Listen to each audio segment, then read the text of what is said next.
The night they called me a disgrace, I didn't cry. I just sat there, frozen, as my own mother's voice echoed across the dining table like a sentence being passed. "You've brought shame to this family, Emily," she said, and everyone else looked away. No one defended me. Not even my father. Not even Lucas, the golden child who could never do wrong. I remember the clinking of glasses, the heavy silence, the burn of humiliation crawling up my neck. I wanted to scream, but instead, I smiled, that quiet, broken kind of smile people wear when they realize they've been completely erased. In that moment, I learned something cruel. Family doesn't always protect you. Sometimes, they destroy you, piece by piece, and call it discipline. That night, I walked out of my parents' house with nothing but a small suitcase and a promise that one day, they would remember the daughter they threw away. And when that day came, they'd be the ones begging for my help. People always said the Carters were the kind of family everyone admired, respectable, elegant, a perfect picture of unity. From the outside, I suppose that's what we looked like. My father, Thomas, ran a small real estate firm. My mother, Margaret, hosted charity dinners and Sunday teas. My brother, Lucas, was the pride of the family, smart, charming, the one who carried the Carter legacy. And then there was me, Emily, the daughter who was supposed to follow quietly in everyone's shadow. At every family gathering, I'd watch my mother's proud smile as she introduced Lucas to guests. "This is our son, the brains behind the business," she'd say. When they turned to me, her tone would soften into polite dismissal. "And this is Emily, our creative one." That word, creative, always felt like a delicate insult.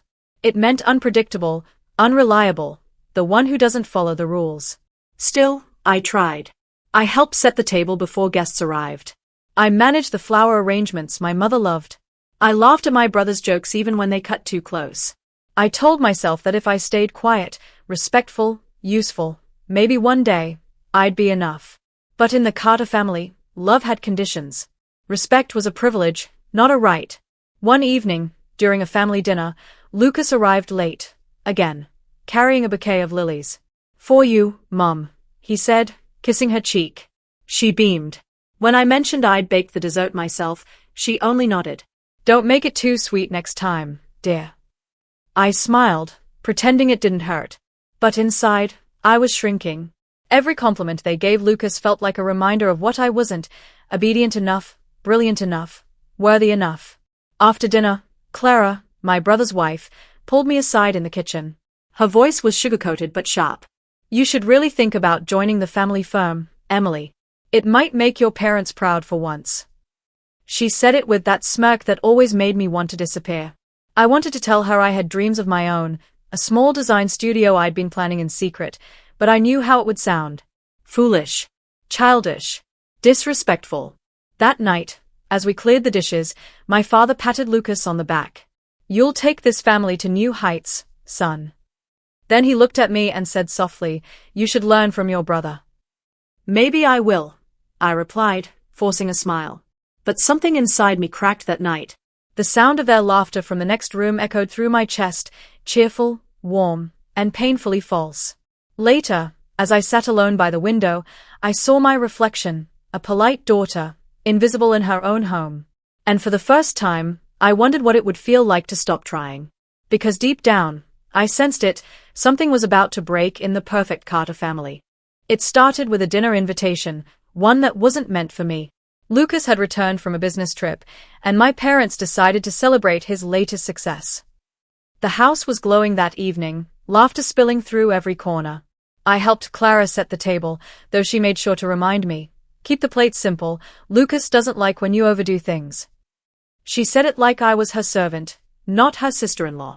As the guests arrived, my father toasted Lucas for securing the biggest deal in Carter history. Champagne flowed, applause followed. My mother's eyes sparkled with pride. And me? I was just the one refilling glasses, invisible again. When the dinner ended, my mother called me into the study. "Emily, we need to talk," she said, her voice calm but cold. "You've been distracted. You're almost 30. It's time you stopped chasing childish ideas." "You mean my design studio?" I asked quietly. She sighed, shaking her head. "That's not a career, Emily. It's a hobby. Your brother offered you a position in his company. Take it. It's what's best for the family. The family, I repeated, feeling my chest tighten. Or just for him. Her eyes hardened. Don't start. Lucas is doing what you couldn't, carrying the Carter name with dignity. The words stung more than she knew. Later that week, I overheard them, my parents and Lucas, discussing the future of the family business. My name was never mentioned. When I finally asked about it, my father avoided my eyes. We've decided to put everything under Lucas's name for now. You're independent. You don't need all this. Everything. I repeated. Even Grandma's house? She wanted me to have it. Lucas smirked. You can't even handle a savings account, Emily. How will you manage property? I could feel my heart beating so loud it drowned his words. You stole my inheritance, I whispered. No, Clara chimed in sweetly from the doorway. We're protecting it, from you. The room fell silent. My mother's expression was unreadable. That night, I confronted Lucas in the driveway. The moonlight glinted off his car as he adjusted his tie, smirking. You always wanted what I had, he said. But you'll never get it, Emily. You don't fit in this family's world. My voice shook, but I met his eyes. Then maybe I don't want your world. He laughed softly. You'll come running back when your little dream fails. For a second, I almost did cry. But something inside me, something small and angry, began to burn. Days later, rumors started spreading. Neighbors whispered that I'd been cut off for mismanaging family money. Mrs. Hendricks told people I'd borrowed funds from Lucas's company, a complete lie. Clara's doing, I knew it. Everywhere I went, I saw the same judgmental stares. My family didn't defend me. They let the story grow. My mother even told her friends, Emily needs time to find herself. They didn't know they were creating someone new, someone who would no longer beg for approval. The final blow came when I received an envelope in the mail. A legal notice transferring my grandmother's property, the only thing she ever left me, to Lucas Carter. I stared at the signature line under my mother's name. That's when I realized they hadn't just taken my inheritance. They had erased me. It's strange how disrespect doesn't always start with shouting. Sometimes, it begins with laughter. The kind that cuts deeper than words ever could. Weeks after the inheritance was signed away, my family invited me to Lucas's appreciation dinner. I almost didn't go, but a small part of me still wanted to be seen, to prove that I wasn't broken. The dining room was full of important guests, the kind my parents adored, lawyers, investors, people who spoke in polite voices and judged through glances. When I walked in, Clara looked me up and down and whispered, just loud enough for others to hear, "Oh, she actually showed up." I forced a smile and sat at the edge of the table.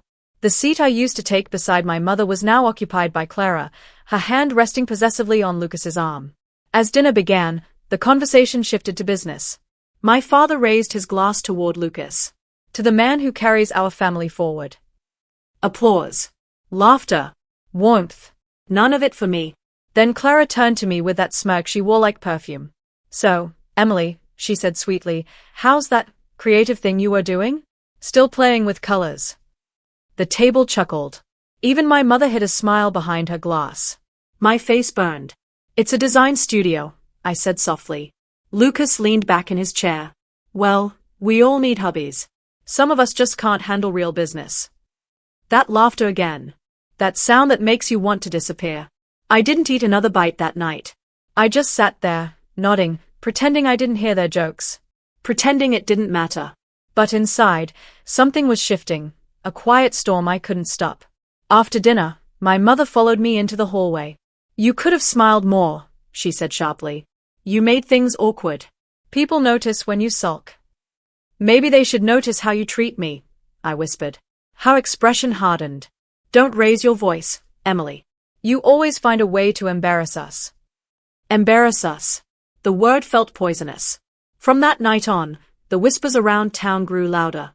Mrs. Hendricks told anyone who'd listen that I was jealous of my brother. Lucas's friends started joking that I was the family's forgotten project. Every time I walked into a store, someone looked at me with pity, as if they already knew my story, written by someone else. Still, I kept visiting my grandmother's old house, the one that no longer belonged to me. It was empty, but it was the only place I felt like myself. I'd sit on the porch and talk to her memory, promising that one day, the truth would come out. Then came the final humiliation. At Lucas's company anniversary gala, my parents introduced Clara as the future of the Carter family. Cameras flashed. I stood in the crowd, uninvited, watching my brother's face on a giant screen, the same man who stole everything from me. When my mother noticed me in the back, her expression turned to ice. She walked over, whispering through clenched teeth, "You shouldn't have come. This isn't your world anymore." I turned to leave, but Clara's voice followed, dripping with venom.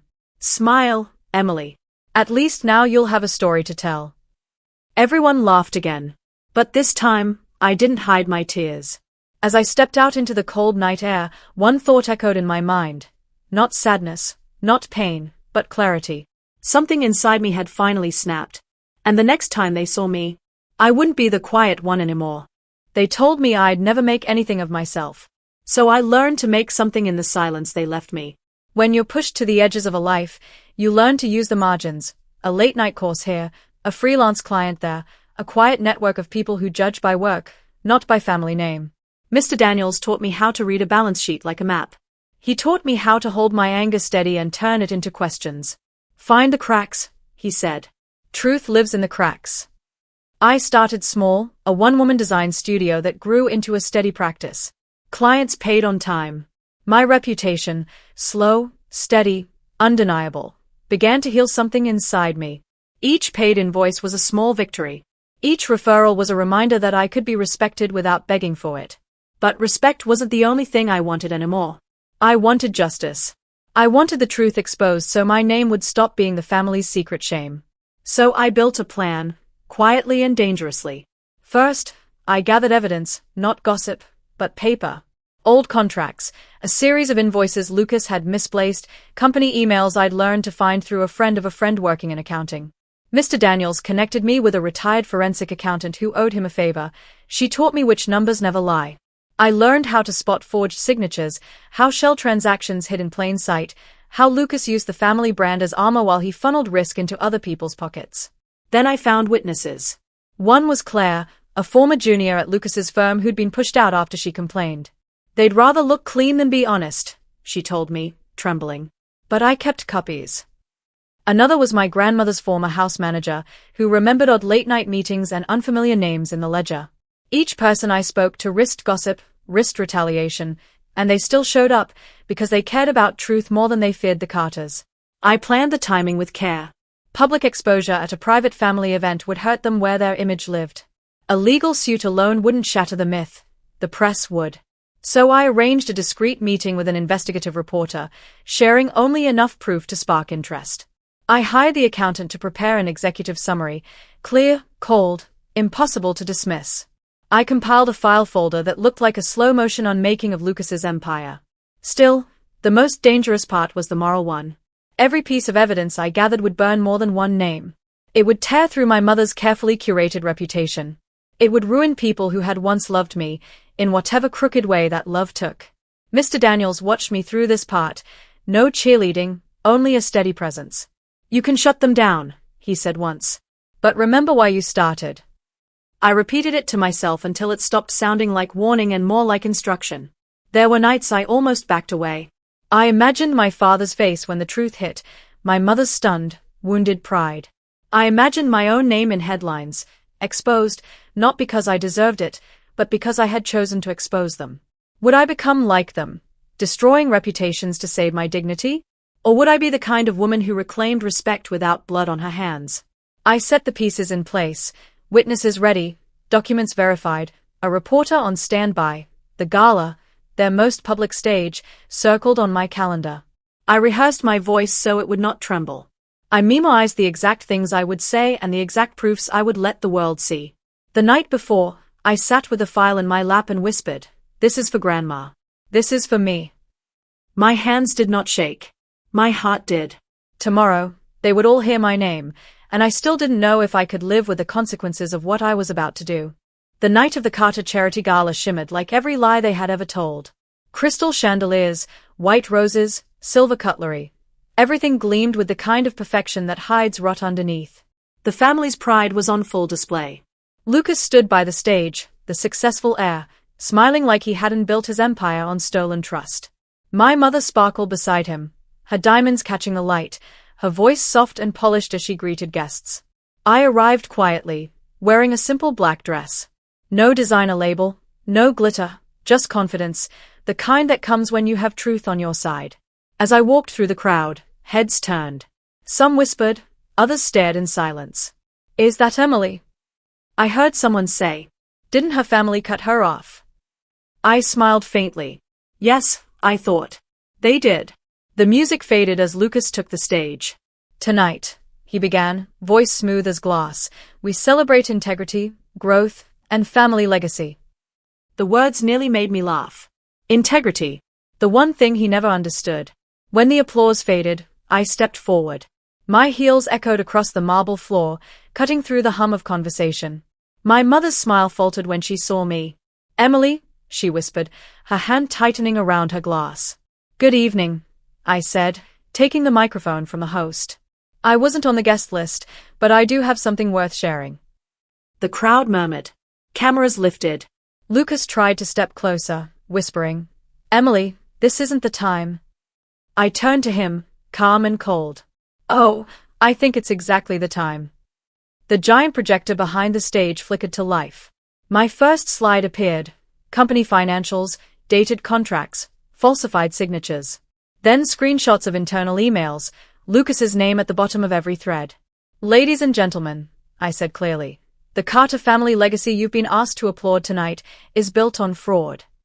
Gasps rippled through the room. Someone dropped their drink. My father's face went pale. My mother whispered, "Stop this, Emily, you're embarrassing yourself." I turned to her slowly. "No, Mother. For once in my life, I'm telling the truth." Lucas lunged for the microphone. "These are lies," he shouted, voice cracking. I stepped back, eyes steady, then explained the missing accounts. The shell company under Clara's name. Or the emails you deleted when the auditors asked for transparency. Clara's face drained of color. "You have no proof," she stammered. I pressed a button. Another slide appeared, a notarized statement from their accountant. "Actually, I do." The crowd erupted into whispers, flashes from cameras exploding like lightning. Lucas froze, caught in the glare of his own deception. My father finally stood, his voice trembling. "Emily, you don't understand." "No, Dad," I said softly. "I understand perfectly. You chose silence over truth. You called me a disgrace because I wouldn't live by your lies." My mother's eyes glistened with tears, but they weren't for me. They were for her reputation collapsing in front of everyone. Lucas's mask cracked completely. "You'll regret this," he hissed. I met his glare. I already regretted not doing it sooner. Security moved closer, unsure whose orders to follow. Reporters surrounded the stage, shouting questions. I placed the microphone down slowly. "You taught me that family means protecting your name. But tonight, I protected mine." Then I turned and walked off the stage. Behind me, I could hear chaos, voices shouting, chairs scraping, my mother's faint sob. Cameras followed me as I stepped into the corridor, their flashes bouncing off the marble like thunder. Outside, the night was calm, eerily calm. The sky stretched wide and dark, as if it had been waiting for this moment too. My hands trembled, not from fear, but from release. 4 years, they had silenced me with shame. Tonight, I gave that silence back to them, wrapped in truth and broadcast to the world. As I looked back through the glass doors, I saw my family's perfect image shatter like the crystal chandelier swaying above them. And for the first time in my life, I felt free. Silence. That was the first thing I noticed after the gala, not the chaos, not the headlines, not the panic. Just silence. The kind that follows after years of shouting, after all the lies finally run out of air. By morning, the news had already spread. Carter Empire under investigation. Fraud scandal exposed by estranged daughter. Reporters camped outside the family mansion. Investors pulled out overnight. Lucas's perfect smile vanished from every article that once praised him. And me? I didn't hide. I didn't gloat either. I just sat by the window of my small apartment, coffee in hand, watching the sunrise. For the first time in years, I felt light, not proud, not victorious, just free. My phone buzzed nonstop that day. Missed calls from my father, texts from my mother, all unread. A message from Clara, short and venomous. You'll regret this. You destroyed us. I typed back one line and never hit send. No, I set myself free. 3 days later, I went to see them. The house looked smaller somehow, quieter, stripped of its shine. My father answered the door, his shoulders slumped, his eyes heavy with shame. My mother sat in the living room, the TV off for once. Emily, she whispered, voice trembling. You've ruined everything. I looked around, the polished floors, the empty photo frames they'd taken down to avoid public humiliation. No, Mother, I said softly. I just showed everyone what was already ruined. She turned away, her composure cracking. Do you hate us that much? For a moment, I wanted to say yes, but the truth was more complicated. No, I said. I just stopped letting you decide what I was worth. Lucas wasn't there. Rumor was he'd fled to handle things abroad. Typical. Running from accountability just like he'd run from truth. My father finally spoke. You didn't have to do this publicly. I met his eyes, calm and steady. You taught me that appearances mattered more than honesty. So I used your own stage to teach you the cost of that belief. He looked away, defeated. There was no fight left in him. Just silence, again. I didn't stay long. There was nothing left to fix. As I stepped out onto the porch, I paused and looked back one last time. My mother stood by the window, tears streaking her face. For the first time, I didn't feel anger. Just distance. That night, I went to my grandmother's old house, now legally mine again, thanks to the investigation that followed. The air smelled like dust and lavender. I sat on the porch, watching the stars blink against the dark sky, and whispered, "We did it, Grandma." I finally spoke. I thought about everything, the humiliation, the silence, the fear, and how it had all led me here. To this moment of stillness, of knowing that I had faced them and survived. Sometimes, revenge isn't fire and fury. Sometimes, it's peace. It's walking away with your dignity untouched, while those who try to destroy you crumble under the weight of their own deceit. As I closed my eyes, I remembered the last thing I said to my mother before leaving. Respect isn't given by blood, it's earned by truth. That line stayed with me. Because in the end, that was what it was all about. Not vengeance, but value. Not proving them wrong, but proving myself right.